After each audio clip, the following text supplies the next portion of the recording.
Hello everyone, Mr. Happy here and welcome to my guide to the Weeping City of Mhach, the second 24-man raid in the Shadows of Mhach storyline. To unlock this dungeon, you must first complete the Void Arc before accepting the quest, The Weeping City, from Stacia in the Sea of Clouds. This raid rewards item level 230 gear, as well as one Mhachi penny upon completion. You can only obtain 1 penny and 1 piece of gear per weekly lockout. This raid contains several trash pulls as well as 4 bosses.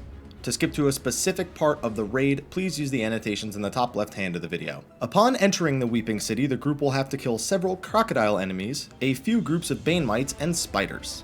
It's pretty straightforward, just note that the poison puddles left behind by the spiders you shouldn't stand in. You should know that by now. Get past these mobs to go to the first boss, Arachne Eve.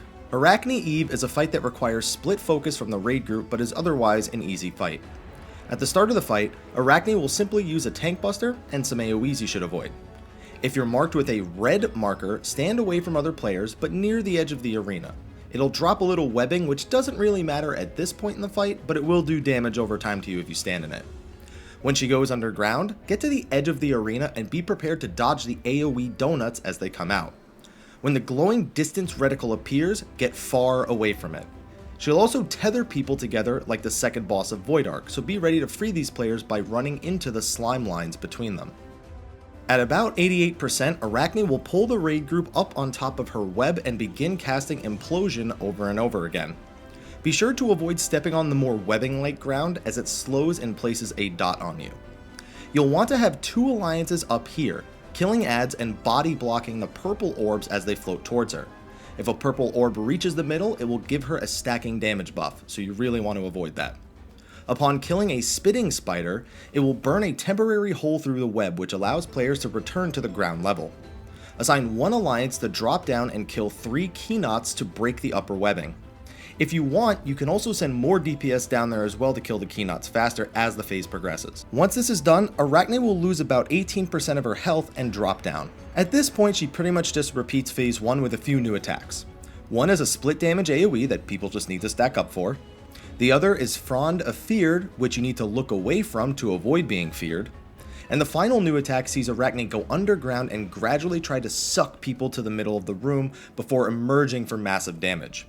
You can avoid being pulled into the middle of the room by standing on that webbed ground that she shoots at the 3 marked players that I mentioned from before. Around 38%, she will bring people up to the top of the web again. This is almost identical to the first time she did it, except she also summons a large ether orb that needs to be killed occasionally. Same as with the little ones, if it reaches the middle, it's going to greatly empower the damage Implosion deals, but by a lot more than the little orbs. Skittering spiders now spawn as well, and can also web people from the bottom back up to the top. So if you get this mark above your head, be sure not to stand next to other players so only you get pulled up.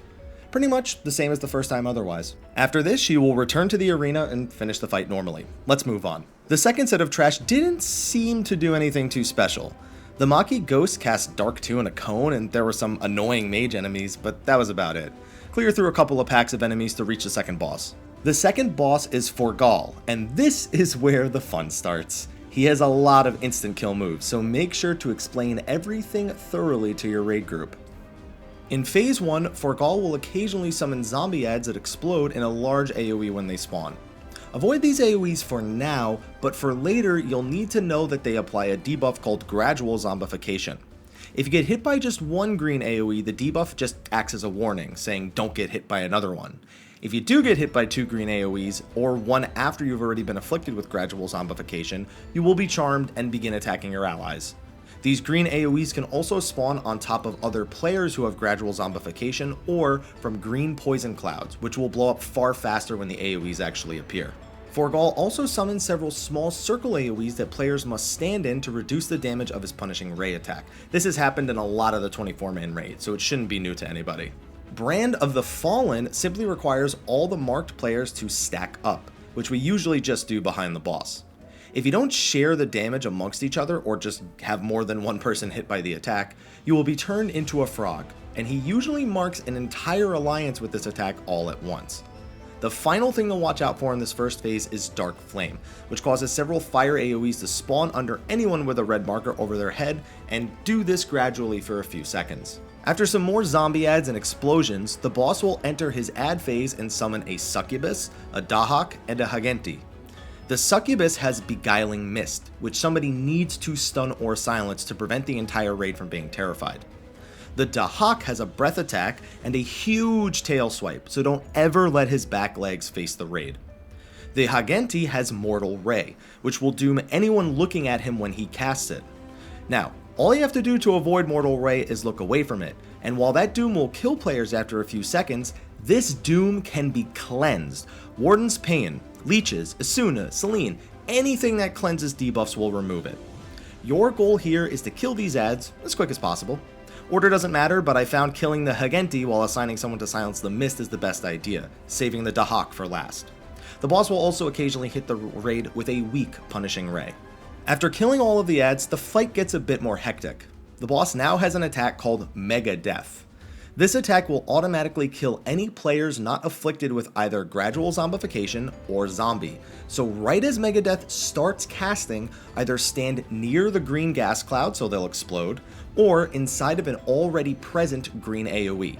You'll just want to get hit by one of these, remember. You only want gradual zombification. You don't want to go running around hitting your party members.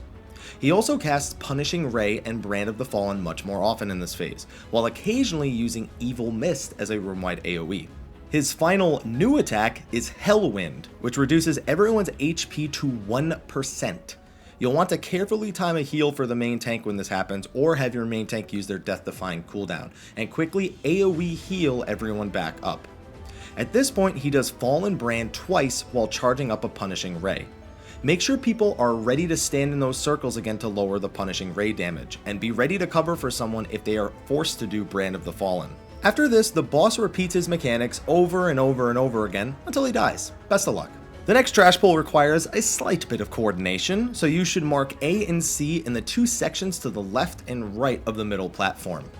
The headstone will occasionally summon a Void Fire on each of these platforms.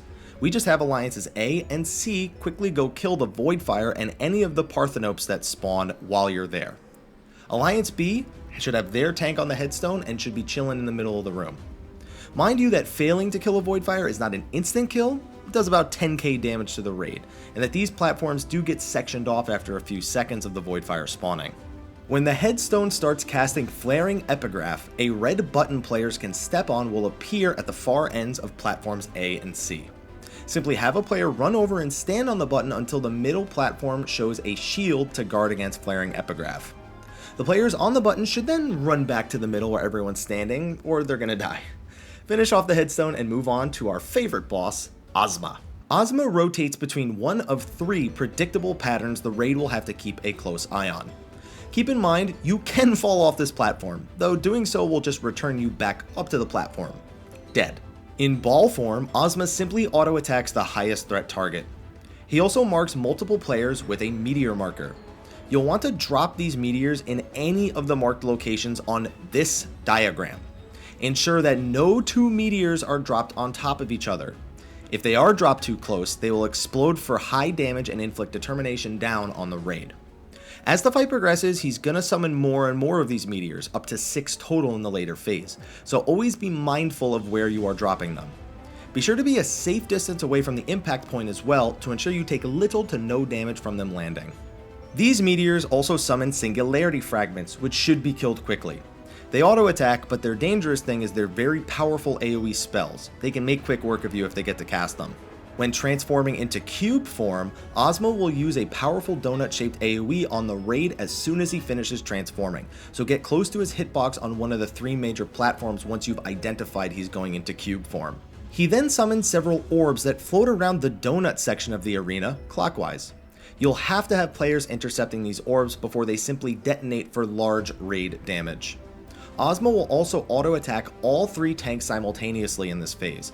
Instead of a basic auto attack, however, it's a giant line laser attack. Just don't stand in a line behind your alliance's tank. We like to put him kind of off to the side on our alliance's main platform and give him some space to work with.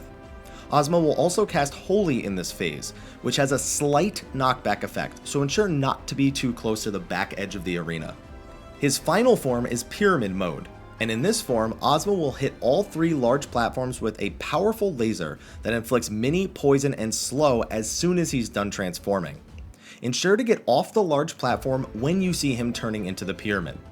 He will also hit random alliance members with an AoE bleed instead of auto-attacking, so spread out from each other after the laser to ensure you don't just give everyone stacking bleed debuffs. His final attack in this form is Acceleration Bomb. This bomb eventually explodes if you move or perform too many actions, so it's best to literally stop moving and stop attacking when you have this debuff. Think of like Blighted Bouquet from turn 6. At around 70% after Ozma transforms back into a ball form, he will absorb the Alliance into a black hole. This phase is a DPS check to kill all of the adds inside and return to the battlefield to deal enough damage to Ozma before he can cast Doomsday. The first adds are several Atomos, which is exactly the same as Labyrinth of the Ancients. Each alliance should place a single player on the black platform to ensure other alliances can hurt their Atomos.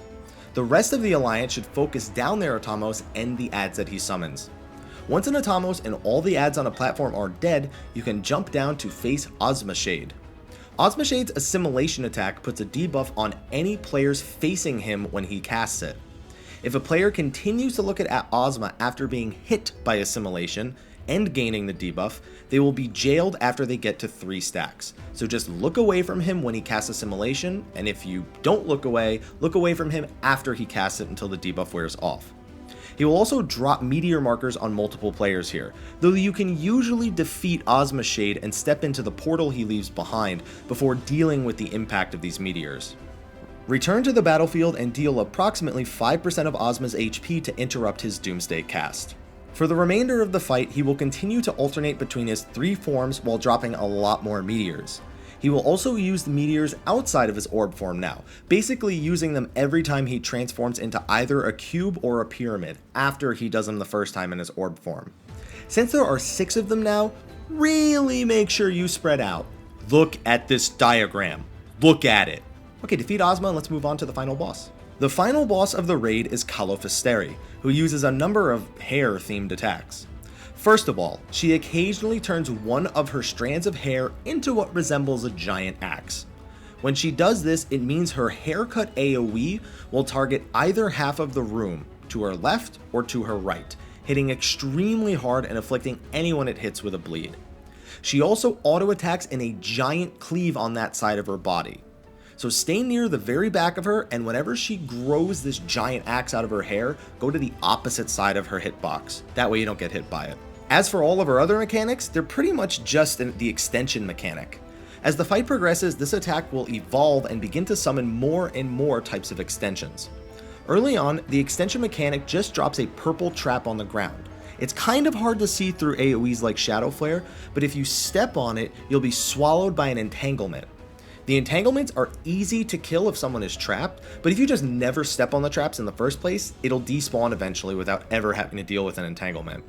If a player is trapped in an entanglement and not freed, they will be killed by the Garrote attack after it finishes casting. At around 65%, Calofisteri will begin the recharge phase, summoning a bunch of bijous around the arena. If one successfully casts recharge, it powers up her ultimate attack. Kill the small bijous first before going after the big ones. Assign one alliance to each side of the room to make this simple. While you're killing these bijous, you will also shoot faint particle beams at players that slowly follow them and inflict vulnerability up should the explosions hit anyone. Have these players all run to the outer edge of the arena and then run clockwise to avoid explosions. If you run one person clockwise and one person counterclockwise, eventually this'll happen. After all the bijous are gone, Calofisteri will use Dancing Mad before becoming targetable again. In her final phase, Calofisteri uses many new types of extensions. If the extension summons 1 or 2 AoEs, it's just the traps from before, so don't step on them. If she summons 5 AoEs scattered around the middle of the room, she's going to summon 2 types of extensions, one in the shape of an axe and one in the shape of a bulb. The bulb one does an AoE knock up, plus a vulnerability stack, while the axe one does a donut-shaped AoE around it, knocking back and applying vulnerability up. Standing directly under an axe-shaped extension will ensure you aren't hit by any of the plants, though there's plenty of safe spots along the outside of the arena as well. Her final extension type summons 6 bulb extensions and has Caliphystery go to the middle of the room. Once she gets there, she will begin casting Penetration Giggity, which knocks the player in whatever direction they are facing. Basically think of it like a pelvic thrust, a forced pelvic thrust. Basically, if you just face towards the outside of the room, away from any of the extensions, you'll avoid damage entirely here. Just don't look at the dead center of the room. That was the mistake most people were making day 1. After this, she will charge at someone before growing an extension and using Haircut, so be ready to follow her and react to whichever side her haircut is on. And that's the entirety of the Weeping City. Listen, I know the Duty Finder has had problems with this in the first few days of the patch, but please, it's the first week after the patch. Expect some wipes, different learning speeds, and don't give up. Please. Thank you for watching my guide to the Weeping City of Mhach. Be sure to like, favorite, subscribe, and share, and stay tuned for more guides for patch 3.3 and the latest news on Final Fantasy XIV. Anyway, I'll see you all next time, and until then, take care.